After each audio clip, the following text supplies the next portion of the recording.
ሰላም ጤና ይስጥልኝ ውድ የሶሎዳ ሚዲያ ቤተሰቦቻችን እንዴት አላችሁ? ለዕለቱ የመራረጥናቸው አዳዲስና ትኩስ መረጃዎችን ይዘን ቀርበናል። መረጃዎቻችን እየተከታተላችሁ ከኛ ጋር እንድትቆዩ በአክብሮት እጋብዛለሁ። በዋስትና እንዲለቀቁ ፍርድ ቤት ብይን የሰጣቸው የደብረጽዮን ጠባቂዎች ፖሊስ አለቅም ማለቱ ተገለጸ። ዝናቡ ሀጎስ የተባለ የደብረጽዮን ዙሪያ ጠባቂ ከደብረጽዮን ላፕቶፕ መሰረቅ ተያይዞ አስተባባሪና ተባባሪ ነበርክ በማለት ለአንድ ሳምንት ሰውረውት ካቆዩት በኋላ በማህበራዊ ሚዲያ በተደረገ ጫና ዝናቡንና 6 ጠባቂዎችን ጨምረው ትናንትና ሰኔ 6 2017 ዓ.ም አዲ ሀቂ ክፍለ ከተማ ፍርድ ቤት ያቀረቧቸው ሲሆን ፍርድ ቤቱ ግራ ቀኙን ካዳመጠ በኋላ ሁሉም ጠባቂዎች በ10 ሺህ ብር ዋስትና እንዲፈቱ ትዕዛዝ ሰጥቷል። የጠባቂዎቹ ቤተሰቦች ዋስትናውን ከፍለው ጨራርሰው ፊርማ ከፈረሙ በኋላ ፖሊስ የፍርድ ቤትን ትዕዛዝ አላከብርም በማለት ጠባቂዎቹ እንዳይፈቱ ከልክሏል። በትግራይ ክልል በተደጋጋሚ የፍርድ ቤቶችን ውሳኔ እጅግ አስነዋሪ በሆነ መንገድ ሆን ተብሎ ሲጣሱና በዚህ ደረጃ የፍትህ ስርዓቱን ሲያዋርዱ ማየት ህግ አስፈጻሚው አካል ራሱ ህገ ወጥነትን ብቸኛ አፈናን የማጽና መንገድ አድርጎ መምረጡን ማሳያ ነው ተብሏል። አሜሪካ ለኢትዮጵያ ስትሰጣቸው ከነበሩ ድጋፎች 77 በመቶዎቹ ወደፊትም ይቀጥላሉ ተባለ። አሜሪካ ለኢትዮጵያ ስትሰጣቸው ከነበሩ ሰብአዊና ሰብአዊ ያልሆኑ ድጋፎች 77 በመቶዎቹ ወደፊትም እንደሚቀጥሉ በኢትዮጵያ የአሜሪካ አምባሳደር ኤርቪን ማሲንጋ ትናንትና ለጋዜጠኞች ተናግረዋል። ኤችአይቪ ኤድስን በመከላከልና በመቆጣጠር ረገድ አሜሪካ ለኢትዮጵያ የምትሰጠውን ድጋፍ አጠናክራ እንደምትቀጥልም አምባሳደሩ ማረጋገጣቸው ዋዜማ ዘግባለች። አምባሳደር ማሲንጋ አሜሪካ የኢትዮጵያ አነስተኛ አርሶ አደሮች ምርታማነታቸውና ምርታቸውን ለማሳደግ ለሚያደርጉት ጥረት የምትሰጠው ድጋፍም እንደምትገፋበት መግለጻቸው ዘገባው አመላክቷል። ኢትዮጵያ በቀጣዩ የአውሮፓውያን ዓመት የዓለም ንግድ ድርጅት አባል ለመሆን ማሰቧ የተጋነነ እቅድ እንደሚመስል የጠቀሱት አምባሳደሩ ሀገሪቱ ድርጅቱን እንድትቀላቀል መንግስት እያደረገ ያለው ጥረት ግን አበረታች መሆኑን አውስተዋል። አቶ አለማየሁ ጢሞቴዎስ ለ2 ዓመታት በጥብቅ ዲሲፕሊን ተገምግመው በማስጠንቀቂያና በሂስ እንዲታለፉ ተደርጓል ሲል በሲዳማ ክልል የብልጽግና ፓርቲ ቅርንጫፍ ጽህፈት ቤት አስታወቀ። ያለመከሰስ መብታቸው የተነሳው የቀድሞ የሲዳማ ክልል የሰላምና ጸጥታ ቢሮ ኃላፊ አቶ አለማየሁ ጢሞቴዎስ በህጉ ቁጥጥር ስር ውለዋል። በክልሉ የብልጽግና ፓርቲ ቅርንጫፍ ጽህፈት ቤት ትናንትና ባሰራጨው መረጃ አቶ አለማየሁ ጢሞቴዎስ በተከታታይ 2 ዓመታት በጥብቅ ዲሲፕሊን ተገምግመው በማስጠንቀቂያና በሂስ እንዲታለፉ መደረጋቸው ጠቁሟል። በዚህም በራሳቸው ላይ ማሻሻሎችን በማምጣት በጸጥታ ተቋማት ላይ አዎንታዊ አስተዋጽኦ ማድረግ መቻላቸው ከጥፋታቸው ተምረውና ታርመው እየሰሩ እንደነበርም ገልጿል። ይህ ባለበት ሁኔታ ግን ከቅርብ ጊዜ ወዲህ ከፓርቲ መርህ ባፈነገጠ መልኩ የክልሉ መንግስት ላይ በተቃራኒው ሲሰሩና ከህገ ወጥ አካላት ጋር ሲገናኙ እንደነበር ጠቁመዋል። በዚህም ምክንያትና በሌሎች ተያያዦች ምክንያት ከነበራቸው የስልጣን ገደብ በላይ በመጠቀማቸው ፓርቲው በስም በግልጽ ጠቅሶ ካልጠራቸውና የሽብር አካላት ካላቸው አካላት ጋር ግንኙነት ሲያካሂዱ እንደተደረሰባቸው አመላክተዋል።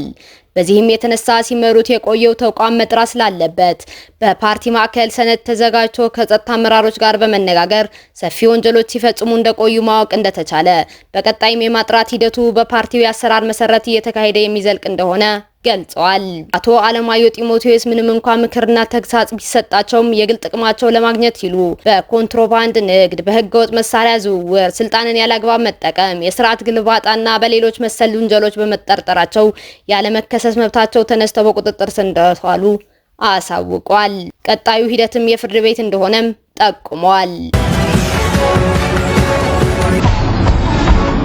ጃፓን 40 ሺህ የሚደርሱ ነዋሪዎች የምታስተናግድ ተንሳፋፊ ከተማ ልትቆረቁር ነው። ጃፓን ዶጎን የሚል ስያሜ የተሰጣት ተንሳፋፊ ከተማ በውቅያኖስ ላይ ልትቆረቁር መሆኑን ተሰምቷል። የከተማዋ ግንባታ ከ5 ዓመት በኋላ በ2030 ለማጠናቀቅ የታቀደ ሲሆን ከተማዋ የተፈጥሮ አደጋዎችና የባህር ከፍታ መጨመርን የማቋቋም አቅም እንደሚኖራትም ተነግሯል። ከፍተኛ የባህር ማዕበልና ሱናሚን የመሳሰሉ አደጋዎችም አያስፈሯትም ነው የተባለው። አዲሷ የውቅያኖስ ከተማ እስከ 40 ሺህ የሚደርሱ ነዋሪዎችን ታስተናግዳለች።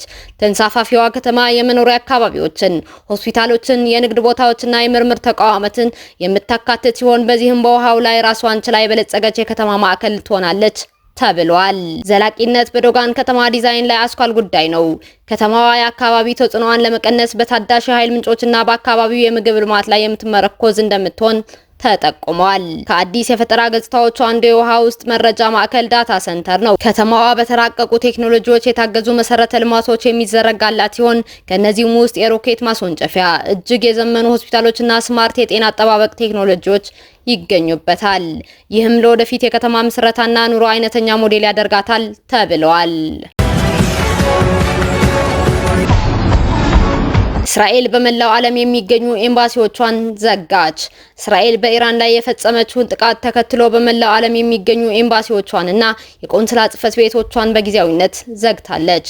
የእስራኤል የውጭ ጉዳይ ሚኒስተርን ጠቅሶ ሮይተርስ እንደዘገበው ተለዋጭ መልእክት እስኪሰጥ ድረስ በመላው ዓለም የሚገኙ የእስራኤል ኤምባሲዎችና የቆንስላ ጽሕፈት ቤቶች ተዘግተው ይቆያሉ ተብሏል። በውጭ ሀገራት የሚገኙ እስራኤላውያን ጥንቃቄ እንዲያደርጉ ሚኒስተሩ ማሳሰቡ ዘገባው አክሏል። የእስራኤል ጦር በኢራን ላይ በፈጸመው የአየር ጥቃት በተለያዩ አካባቢዎች የሚገኙ የኒውክሌር ጣቢያዎችና ወታደራዊ ኢላማዎች መምታቱ ተነግረዋል።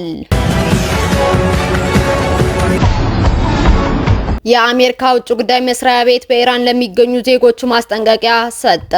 በዚህ የጉዞ ማስጠንቀቂያ ወደ ኢራን ጉብኝት ለማድረግ ያቀዱ አሜሪካውያን ጉዟቸው እንዲሰርዙ ገልጾ ኢራን ውስጥ ያሉን በአስቸኳይ ለቀው እንዲወጡ ገልጿል። ከኢራን ለመውጣት የማይችሉ ደግሞ ባሉበት ቦታ እንዲደበቁ ያሳሰበው መስሪያ ቤቱ በቀጠናው ካለው ውጥረት አኳያ የአሜሪካ ዜጎች ከባድ አደጋ ውስጥ መግባታቸው አስረድቷል። አሜሪካ በኢራን ውስጥ ኤምባሲ እንደሌላት ያሳወቀው መግለጫው በስዊዝ የሚገኘው የአሜሪካ ኤምባሲ ልክ እንደ ኢራን ኤምባሲ ሆኖ ዜጎችን እንደሚረዳም ገልጿል። ጆ ባይደን 20 ሺህ ሚሳኤል እንደሚሰጡን ቃል ገብተውልን ነበር። ትራምፕ ግን ይህን ወደ መካከለኛው ምስራቅ ልከውታል ሲሉ ዘለንስኪ ተናገሩ።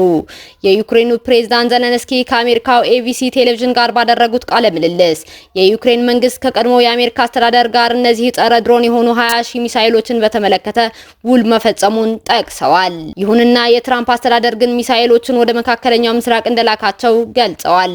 ሲናገሩም የመከላከያ ሚኒስትር ዛሬ እንደነገረኝ አሜሪካ እነዚህ 20 ሺህ ሚሳኤሎች ወደ መካከለኛው ምስራቅ ልካቸዋለች ብለዋል። ጨምረውም እነዚህ ሚሳኤሎች ለኛ የሚደርሱበትን ቀን ስንቆጥር ነበር። እነዚያ 20 ሺህ ሚሳኤሎች በተለይ የሩሲያን ድሮኖችን እንድንመክትበት ተደርገው የተዘጋጁ ነበሩ። ዋጋቸው ያን ያህል ውድ ሳይሆን ልዩ ቴክኖሎጂን ያካተቱ ናቸው ያሉት ዘለንስኪ እነዚህ ሚሳኤሎች ካላገኙ ድል ማድረግ እንደሚከብዳቸው መግለጻቸው ዎል ስትሪት ጋዜጣ ዘግቧል። የተከበራችሁ የሶሎዳ ሚዲያ አድማጭ ተመልካቾቻችን ለዕለቱ መራርጠን ወደ እናንተ ያቀረብናቸው መረጃዎቻችን እስካሁን ስትከታተሏቸው የቆያችሁ ይመስል ነበር። እስካሁን ከኛ ጋር አብራችሁን ስለነበራችሁ እያመሰገንኩኝ በሌሎች መረጃዎች እስክንመለስ እንደተለመደው የሶሎዳ ሚዲያ ቤተሰብ በመሆን ላይክ፣ ሼር፣ ሰብስክራይብ ማድረጋችሁን አትርሱ። አዳዲስና ወቅታዊ መረጃዎቻችን በቶሎ እንዲደርሷችሁ ደግሞ የደወል ምልክቷን ይጫኑ። ሰላም ለእናንተ፣ ሰላም ለውዲቷ ኢትዮጵያ።